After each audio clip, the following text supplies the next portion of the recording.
Have you ever felt like your English is stuck in an endless loop, repeating the exact same basic words over and over again? Oh, I hear that all the time. Right.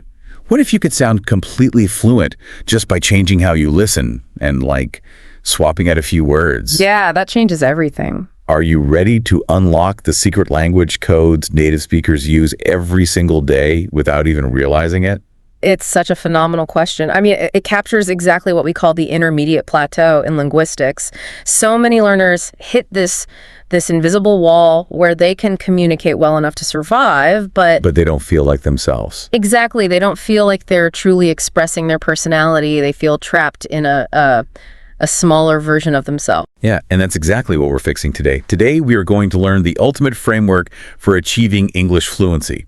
We've distilled decades of linguistic research, cognitive psychology, and practical strategies into a specific number of powerful, actionable rules that you can use daily. We're going to cover exactly 10 golden rules to transform your English from basic to breathtaking. Welcome to this deep dive English learning podcast for daily life, real conversation, and easy listening practice. It is wonderful to be here, really diving into such a crucial topic. The psychology and neurological strategy behind language acquisition isn't just about, memorizing vocabulary. Yeah, it's so much deeper than that. It really is. It's about fundamentally rewiring how your brain processes sound, emotion, and culture. It's an absolutely fascinating science. It's mind-blowing, honestly. And I want to speak directly to you, the listener, right now.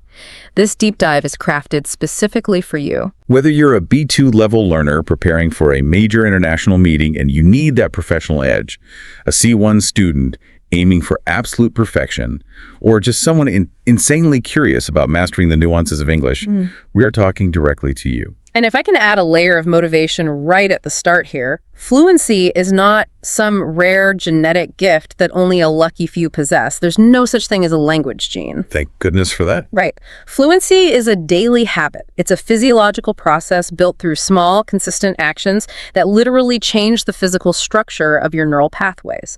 So I want to encourage you to speak out loud today. Make mistakes. Let go of that fear of sounding silly. Yes, embrace the messiness. Absolutely. Embrace the joy of learning, because every single time you stumble, you are actually taking a step forward. Your brain is mapping new territory, firing new synapses.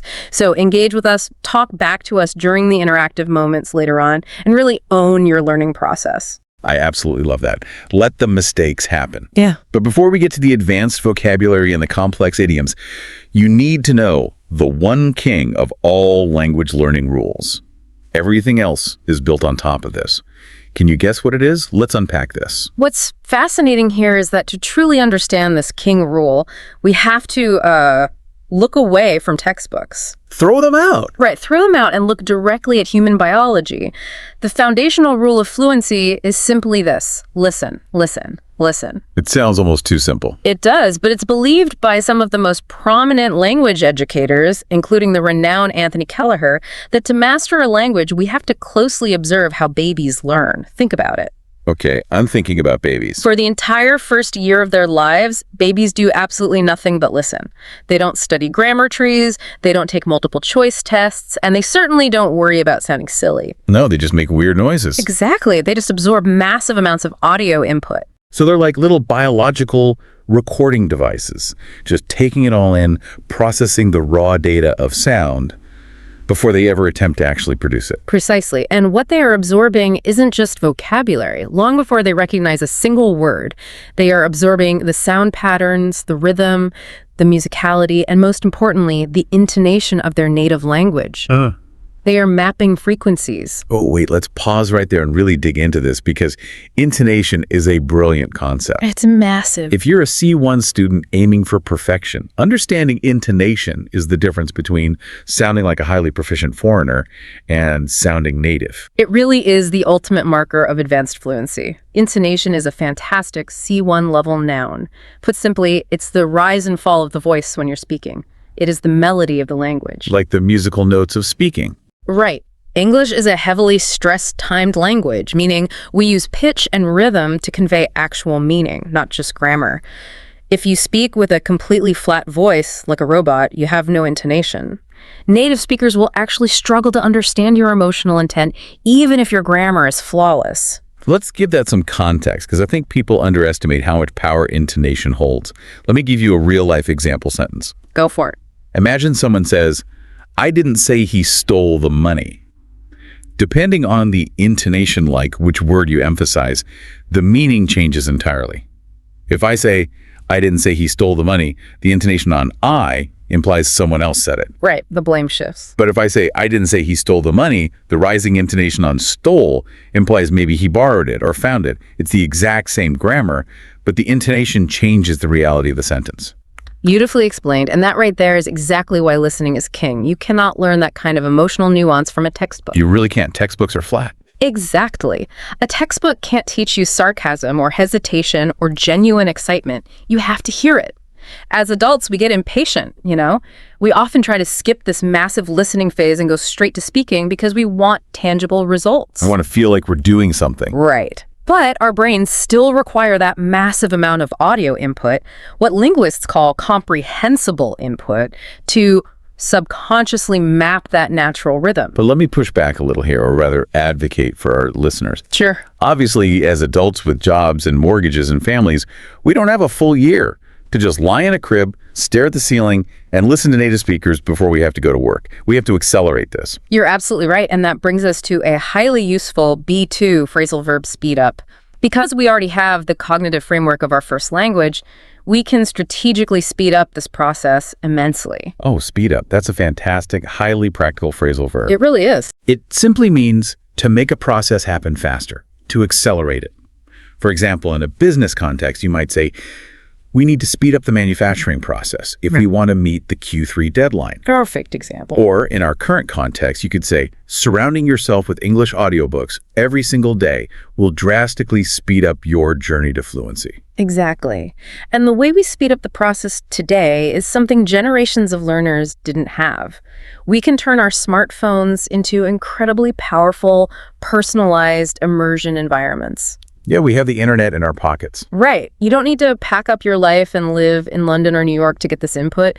You just need a pair of headphones and a strategy. So what's the actionable tip here for you, the listener? How do you implement this today? You download audiobooks, you download podcasts, find recordings of debates, university lectures, or even stand-up comedy. Stand-up comedy is great for cultural context. Oh, it's the best. Have them pre-downloaded and ready on your phone so that when you're on the bus, when you're sweating at the gym, or even when you're just standing at the sink washing the dishes, you are relentlessly pumping English into your ears. If we connect this to the bigger picture of time management and cognitive psychology, it's about transforming what we call dead time into active learning time. Yes, dead time. Washing dishes takes 20 minutes. Commuting takes 40 minutes. That's an hour of deep subconscious intonation practice every single day. Just by pressing play, you're hijacking your routine. But let's talk about the frequency of this listening, because this leads us right into the consistency principle. I know so many students who feel guilty all week, and then they try to listen to 6 hours of English on a Sunday to catch up. That doesn't work, does it? It's incredibly inefficient. It's exactly the trap so many ambitious learners fall into. Consistency is the magic ingredient, and there's a biological reason for it. From a neurological standpoint, your brain is a highly efficient, energy-saving machine. It's lazy, basically. Very lazy. It constantly prunes neural connections that it doesn't think are important. To build a new language network, your brain needs constant daily signals that this new audio data is vital for your survival. 1 hour of daily exposure is infinitely better and far more physically effective in your brain than 5 hours crammed into a Sunday afternoon. I always think of it this way, and this is a metaphor I want you to really visualize. Learning English is exactly like watering a houseplant. Oh, I love this analogy. Right. A little bit of water every single day allows it to thrive. The soil absorbs it, it grows strong, the leaves turn vibrant green. But if you ignore that plant for an entire month, the soil turns hard and dry. If you then try to catch up by drowning it with an entire massive bucket of water on one single Sunday, Don't save the plant. you kill it. The water just runs right off the surface of the dry soil and spills onto the floor. Your brain is the exact same way. It rejects massive, sudden cognitive overloads. It needs that daily, gentle sprinkle of English to absorb the nutrients. That is a perfect, scientifically accurate analogy. The brain thrives on routine and spaced repetition. When you expose it to English daily, even just for an hour, it signals to your hippocampus that this information must be converted from short-term memory into long-term memory. Because it sees it every day. Exactly. It retains the vocabulary and the intonation much more effectively because you are proving to your brain, day after day, that this language is a permanent part of your environment. So we have the ears covered, we are listening consistently, bathing our brains in the rhythm. But what about the eyes? We can't ignore written input. This brings us to the power of enjoyment, specifically reading for pleasure. And I want to emphasize that word, pleasure. This is a crucial distinction that most traditional language schools get completely wrong. When many English learners think of reading, they imagine suffering through a dense, dry grammar textbook or decoding a highly academic paper word by agonizing word. Just brutal. Right. And while academic reading has its specific place, reading for pure pleasure is arguably much more powerful for overall natural fluency. You must read blogs, lifestyle magazines, sci-fi novels, or celebrity autobiographies purely for fun. And the key here, the absolute golden rule of reading for pleasure, is not stressing out over every single word you don't know. Just let it go. Precisely. This is where the psychology of learning comes in. In linguistics, there's a concept known as the affective filter. Affective filter. Yeah, think of it as an emotional wall in your brain. When you are stressed, anxious, or frustrated, like when you're stopping every 2 seconds to look up a word in a dictionary, this affective filter goes up. It literally blocks language input from reaching the language acquisition centers of your brain. So you're literally preventing yourself from learning. Exactly. You kill the joy of the story, you break the immersion, and your brain stops absorbing. But when you read a novel just for the plot, you're relaxed. And when your brain is relaxed, that affective filter is lowered. This sounds like the perfect moment to introduce another excellent, highly relevant B2 level phrasal verb take-in. It means to completely understand, absorb, and process information. Yes.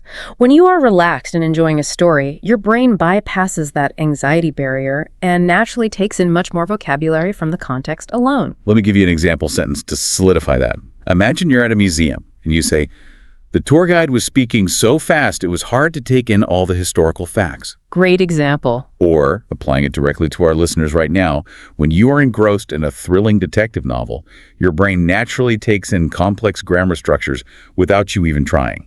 That's the sheer beauty of reading for pleasure. You are seeing the language in its natural habitat, doing exactly what it was evolved to do, entertain, inform, and engage human beings. You take in the natural flow of sentences implicitly rather than explicitly trying to force them into your memory. Okay, let's pause for a quick second right here. If you are enjoying this deep dive so far, if you're feeling that affective filter lower and you're taking in all this value, please make sure to like, share, and subscribe to keep getting these daily lessons.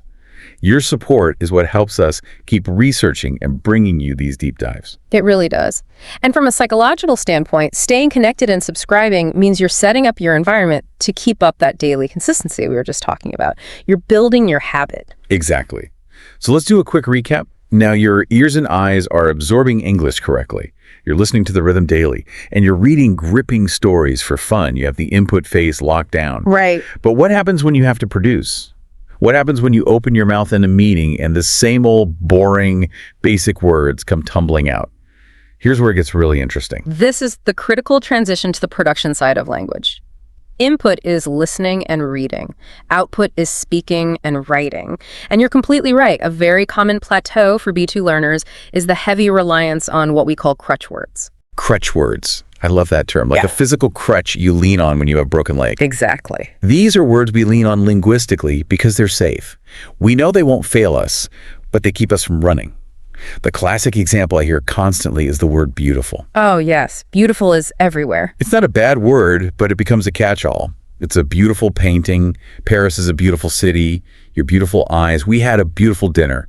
It's not grammatically wrong, but it's incredibly repetitive, and frankly, it's a bit boring. It's repetitive, and more importantly, it lacks precision. Native speakers certainly use the word beautiful, but depending on the specific context, the register, and the emotional intent, they use a vast array of synonyms to convey highly specific shades of meaning.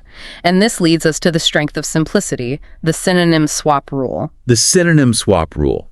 It sounds simple, but it is an incredibly effective way to sound instantly more fluent. Let's do some interactive practice with you, the listener, right now.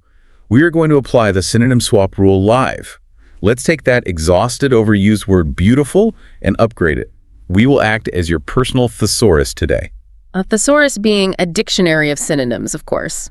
Let's look at the context. If you want to describe a piece of architecture or a classical painting that is grand, impressive, and almost overwhelming in its scale, instead of just saying it's beautiful, you would elevate your language and use magnificent. Magnificent. Try saying that out loud wherever you are right now. I'll give you a second. Say it. Magnificent. It's a great word to say. Do you feel how it has such a grand theatrical sound to it?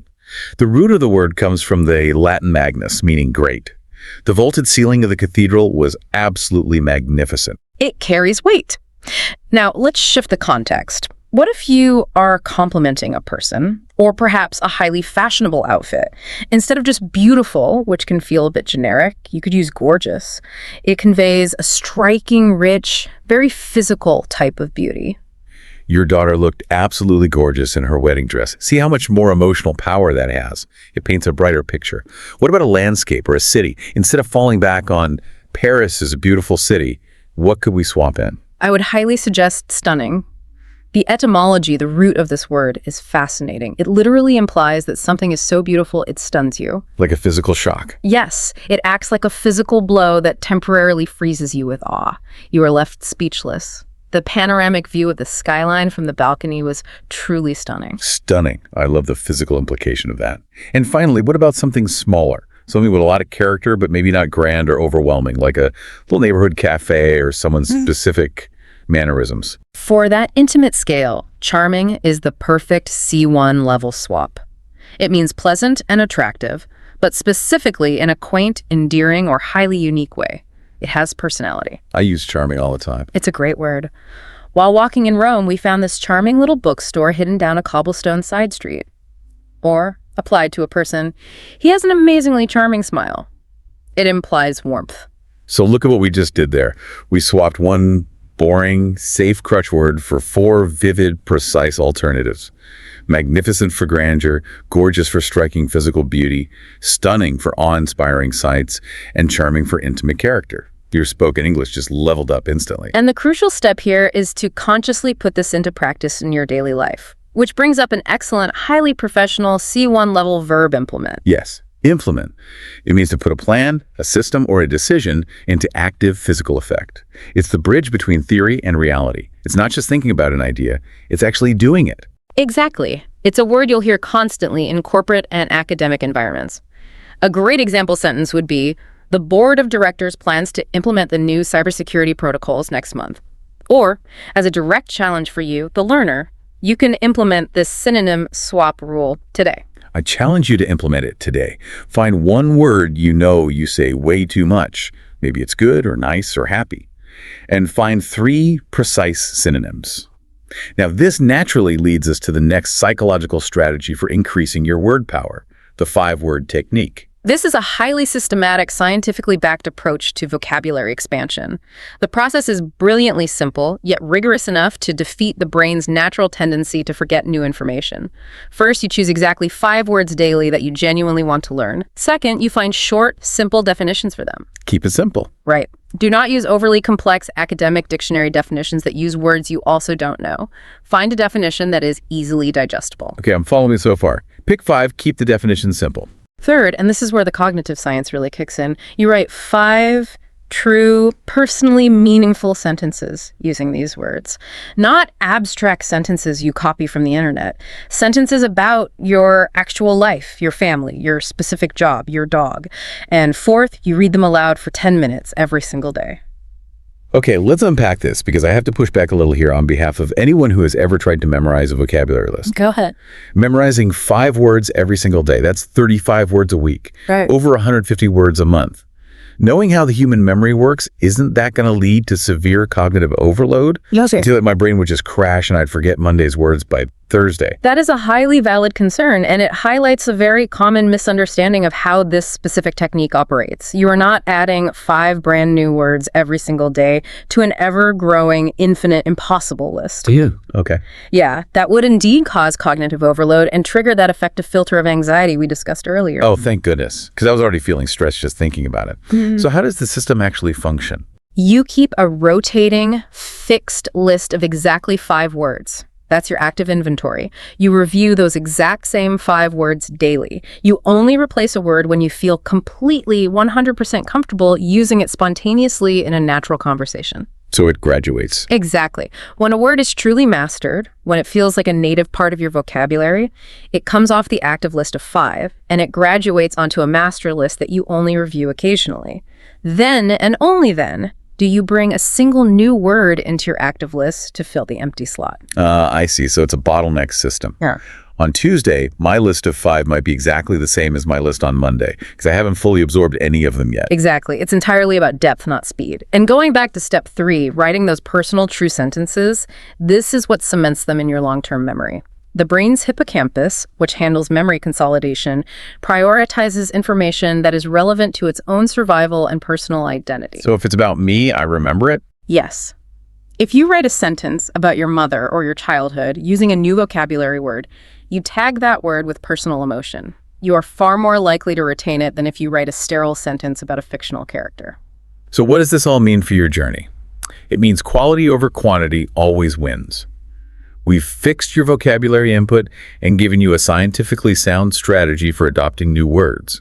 But what about those strange, baffling, completely confusing phrases native speakers drop into conversations that make absolutely zero sense when you translate them word for word? Let's decode them. We are, of course, talking about the fascinating world of idioms. Idioms are groups of words established by cultural usage as having a meaning that is not deducible from the literal definitions of the individual words themselves. Right. And for a language learner, idioms can be an absolute nightmare. You hear the words, you know what a piece is, you know what cake is, but the sentence in the middle of a business meeting makes no sense at all. Why are they so important? Why can't native speakers just say what they mean directly and save us all the headache? Because idioms are the colorful, metaphorical fabric of cultural communication. It's believed by sociolinguists that native speakers use them entirely subconsciously. They function as cognitive shorthand. They don't even know they're doing it. Exactly. It's not a deliberate choice to be confusing or exclusive. It's just how the language have organically evolved over centuries to express highly complex emotional or social situations quickly and efficiently. If you want to understand natural, everyday conversations, watch movies, or bond with colleagues, you absolutely must learn the most common idioms. You cannot achieve true cultural fluency without them. Let's give our listeners some concrete, highly useful examples. Idiom number 1, a piece of cake. Now, if you translate this literally in the middle of a stressful exam, you might be looking around the room for dessert. But what does it actually mean in context? A piece of cake simply means something is very easy to do. It requires very little effort or skill. The origin likely comes from the idea that eating a piece of delicious cake is an effortless, enjoyable task. Let's do an interactive pause right now. I want you, the listener, to practice the physical production of this phrase. Don't just listen. Produce the language. Wake up those vocal cords. Repeat after me. That exam was a piece of cake. Go ahead, say it. Take your time. Let's try it one more time, with a bit more confidence and a smile on your voice. That exam was a piece of cake. Excellent practice. Now let's look at idiom number 2, which is incredibly common in professional settings and has a very vivid visual metaphor: bite off more than you can chew. Literally, this puts a hilarious image in my head. Imagine someone taking a massive bite out of a giant hamburger, stuffing it into their mouth, and being completely unable to close their jaw or swallow. It's quite the image. But metaphorically, in real life. Metaphorically, to bite off more than you can chew means to take on too much work, responsibility, or commitment. It means you've confidently agreed to do more than you actually have the time, the energy, or the resources to successfully complete. You are overwhelmed by your own ambition. For example, imagine saying yes to 3 different major project deadlines all due on the exact same Friday, while also promising to host a dinner party for 20 people that night. You definitely bit off more than you could chew. Okay, listener, your turn. Repeat after me and try to match my intonation sound a little bit overwhelmed. I think I bit off more than I could chew. Go ahead and say it. Feel the stress of that sentence. Let's do it again. It'd be maybe sounding a little bit more stressed this time, since you're drowning in work. I think I bit off more than I could chew. Fantastic. Now, a common question is, where do you find these idioms being used naturally, with the correct emotion and context? That leads us perfectly into one of the most entertaining and effective rules in our framework, using movies and television dramas as high-level linguistic resources. And honestly, who doesn't love a good movie?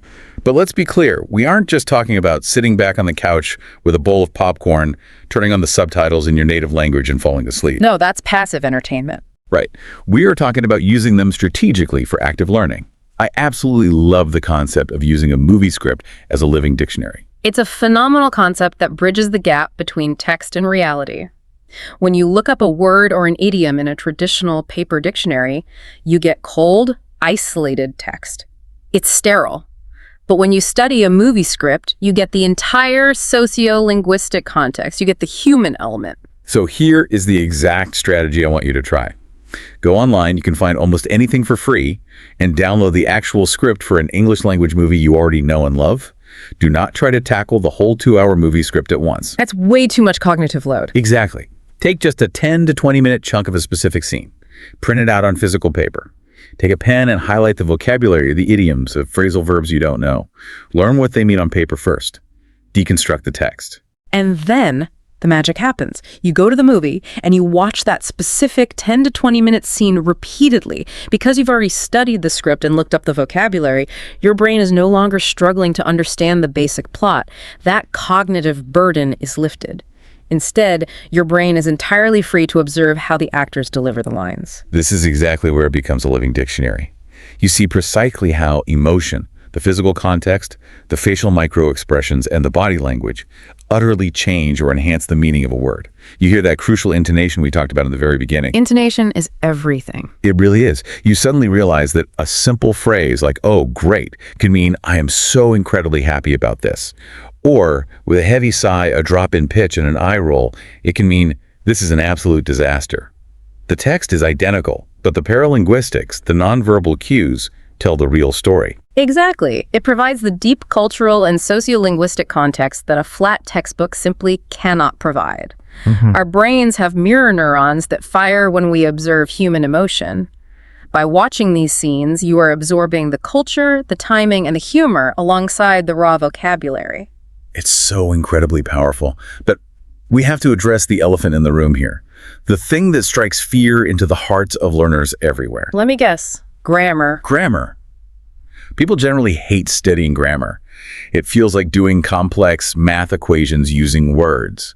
How do we make grammar actually stick in our minds without crying over boring textbooks? Well, the traditional classroom way of teaching grammar is to read an abstract rule, try to memorize the mathematical formula with the sentence structure, and then do endless, dry, fill-in-the-blank worksheets. Yeah, that's what we all grew up doing. Right, and as you noted, it's incredibly tedious, and more importantly, it rarely translates to spontaneous spoken fluency. The secret to making complex grammar stick without the pain is to tie it directly back to our king rule listening. Wait, listening to grammar. Usually we think of reading grammar rules. How do you listen to grammar? It's about shifting from explicit memory knowing the rule to implicit memory feeling the rule. Yes, learn the basic grammar rule first so your logical adult brain understands the architecture of the sentence, but then abandon the worksheets. Good riddance. Find or create 10 to 20 highly accurate example sentences utilizing that specific grammar structure. Record yourself saying them clearly, or ideally, have a native speaking friend or tutor record them for you. Then you listen to that specific audio file 50 to 100 times over the next few days. Wow. I could hear the audience gasping 50 to 100 times. That sounds like an agonizing amount of repetition. It sounds daunting numerically, but let's break down the reality of it. Listening to a 2-minute audio track 50 times spread out over an entire week is entirely manageable. You do it while making coffee, while walking the dog. What you're fundamentally doing is isolating the grammar structure and bombarding your neural pathways with it. By hearing it repeatedly, you eventually stop consciously translating the formula in your head, and you start feeling the natural rhythm of it. It becomes intuitive, just like a song lyric you've heard on the radio 100 times. I want to introduce a phenomenal C1 level vocabulary word right here that describes this exact neurological process perfectly in grain. I-N-G-R-A-I-N. Think of the roots of a tree or the grain in a piece of solid wood. A fantastic, highly descriptive word. To ingrain means to firmly fix or establish a habit, a belief, or an attitude in a person's mind. It means planting a concept so deeply and reinforcing it so often that it bypasses conscious thought and becomes completely automatic.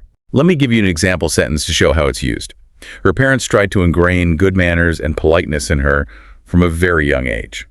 Or, applying it to our current grammar rule, listening to the example sentences 50 times will completely ingrain the complex grammar structure into your deep memory. That's spot on. Once it's truly ingrained, you don't have to pause in a conversation to think about where the auxiliary verb goes. It just automatically sounds right. And that intuitive feeling of what sounds right is the ultimate hallmark of true native-level fluency.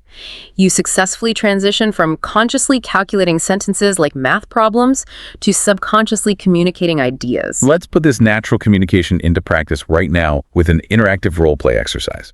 Small talk is often where these ingrained grammar structures and idioms need to flow the most naturally, because small talk is about building social harmony quickly. We are going to do a BDC 1 level role-play about the weather. And I know what you're thinking. Yes, the weather. It is the absolute universal, undisputed topic of small talk in the English-speaking world. It really is. Anthropologists refer to this as phatic communication language used not primarily to convey profound information, but to establish a social bond and share a safe, common experience before getting down to serious business. It is absolutely essential for daily life and real conversation. Let's demonstrate the dialogue first at a natural speed, and then we'll break it down for the listener to practice. Perfect. I'll set the scene. We just walked into the office, out of a storm. I will start. I cannot believe this rain. It's absolutely pouring out there. I know I got caught in the downpour earlier. My shoes are completely ruined. Hopefully it clears up by the weekend. Fingers crossed. The forecast said the front should pass by tomorrow morning. Let's hope so. I'm tired of carrying this umbrella absolutely everywhere. Okay, let's break that down, because there is so much rich, natural, highly common language ingrained in those few lines. First, I said, it's absolutely pouring out there. Let's practice that. I'll say it and then leave a moment for you to repeat. Try to really emphasize the word pouring to show your frustration. It's absolutely pouring out there. Go ahead. Give it a try. Yes. Pouring is a much more natural, advanced, and expressive way of saying raining heavily. It literally implies the water is coming down in sheets, like someone is pouring a giant bucket from the sky. Then I responded with, I got caught in the downpour. Notice the shift there. Downpour is the noun form. It means a sudden, heavy, overwhelming rainstorm. It's a great piece of vocabulary. Let's have the listener try your next key phrase. You used a fantastic, very common phrasal verb regarding weather clears up. Yes, clears up means the weather significantly improves, the dark clouds go away, the rain stops, and the sky becomes clear. Listener, repeat after me and try to sound genuinely hopeful with your intonation. Hopefully it clears up by the weekend. Your turn. Excellent. Let's do that one more time. Focus on the connected speech, linking the words together smoothly. Clears up. Hopefully clears up by the weekend. Say it with me. Excellent job. And you followed up with the very common cultural idiom, fingers crossed, which is an actual physical gesture in Western culture, crossing the middle finger tightly over the index finger, used to express hope for a good outcome or to ward off bad luck. These little phrases, these automatic responses, are exactly what make you sound completely natural and culturally integrated. Practice this role play with a partner if you can. Play this section back and try taking both roles. So let's take a breath. You now have the technical tool to achieve fluency. You know how to listen to remap your brain, how to swap synonyms to sound precise, how to study movies for paralinguistics, and how to ingrain grammar through repetition. That's a huge toolkit. It is. But here is the brutal reality. What happens on the days you wake up, you're exhausted from work, and you just don't feel like studying? Our final rules will make sure you never, ever lose your fire. This is where we transition from the technical mechanics of language to the deep psychology of learning. All the best linguistic strategies in the world will absolutely fail if you don't have the right mindset. You have to secure the psychological side of language learning to maintain that crucial consistency we talked about earlier. Without motivation, the framework collapses. Exactly. Let's unpack this psychological element. Yeah. We need to talk about staying motivated by forcing your brain to look at the bigger picture.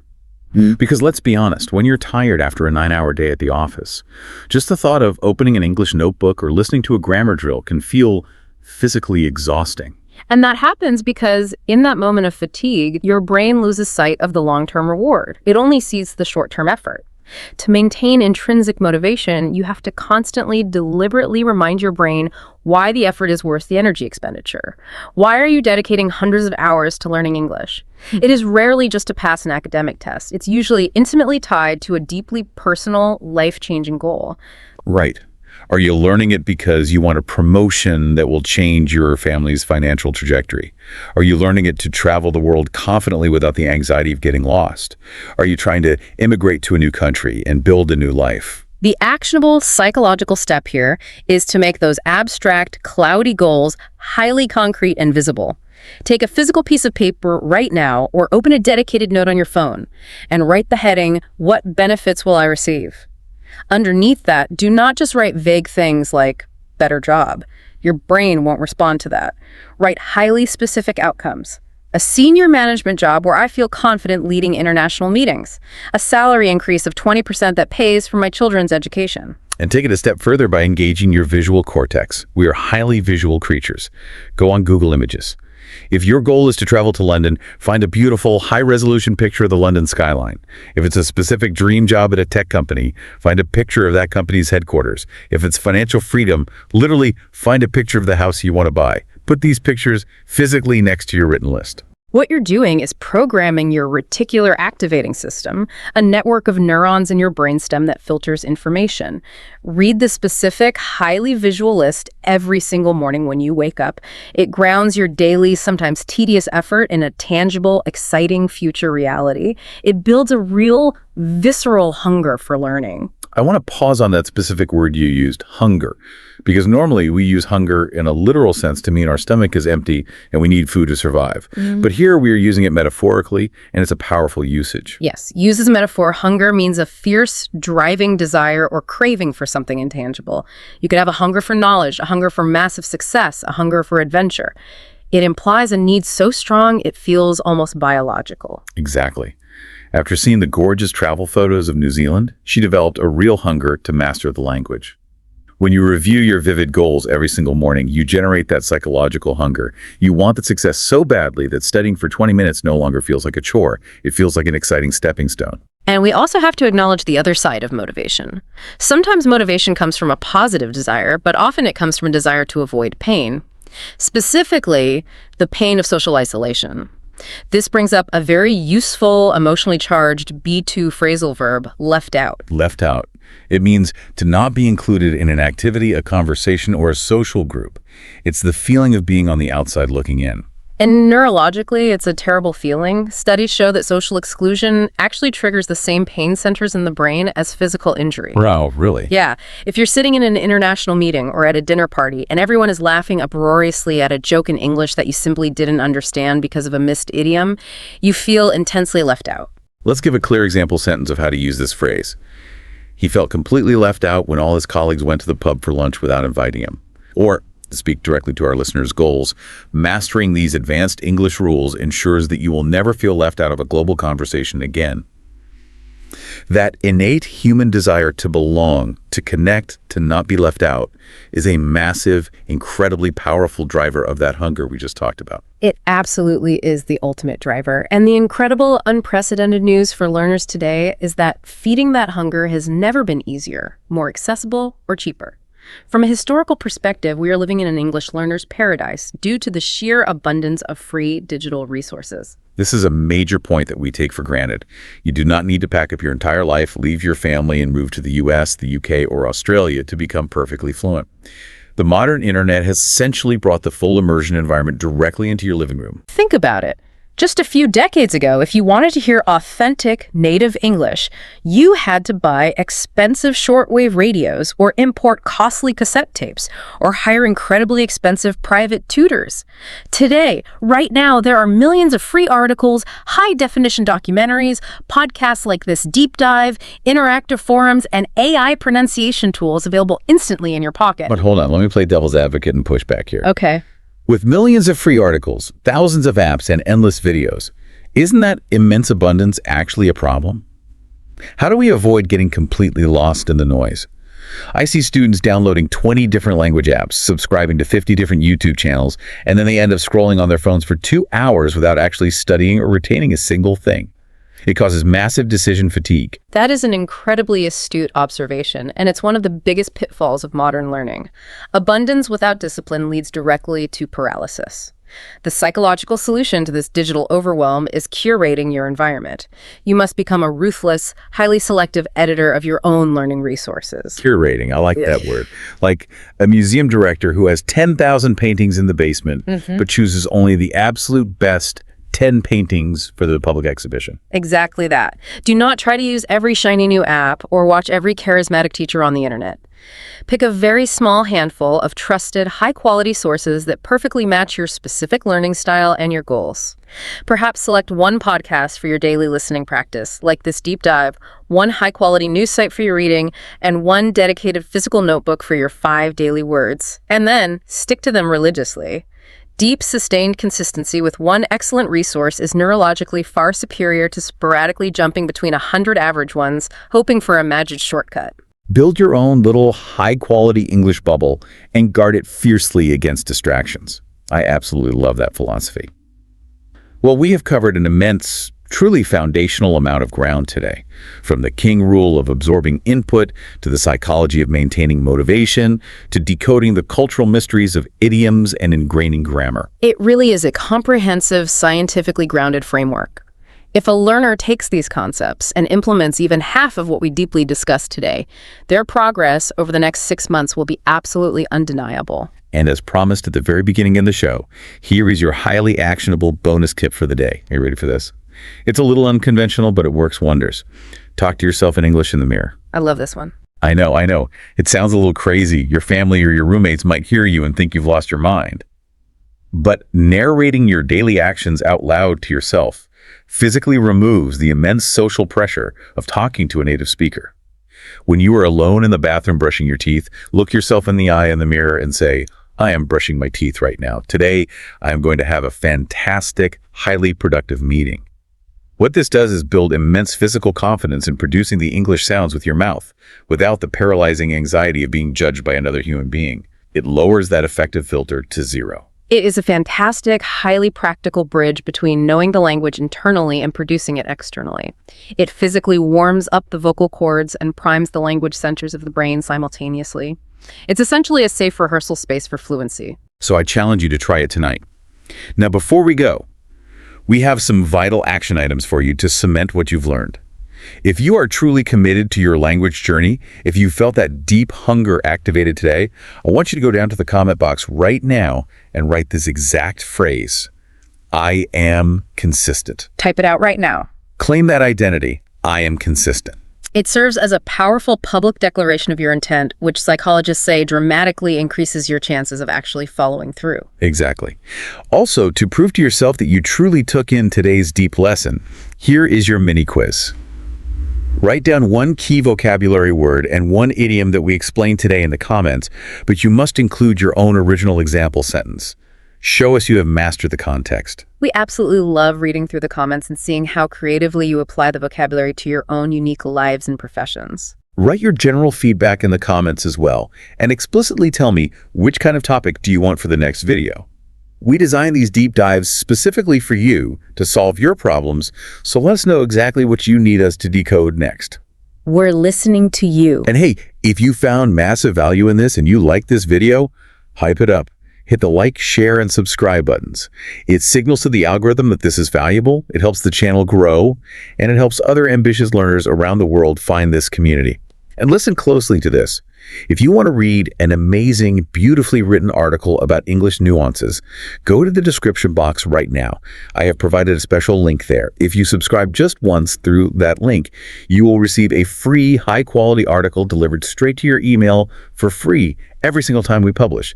It is an absolutely perfect way to practice that reading for pleasure rule we talked about right in your inbox. It really is a fantastic curated resource to add to your daily learning ecosystem without adding any clutter. And finally, if you enjoy this podcast and want to keep that input flowing, there are many more podcasts on my channel.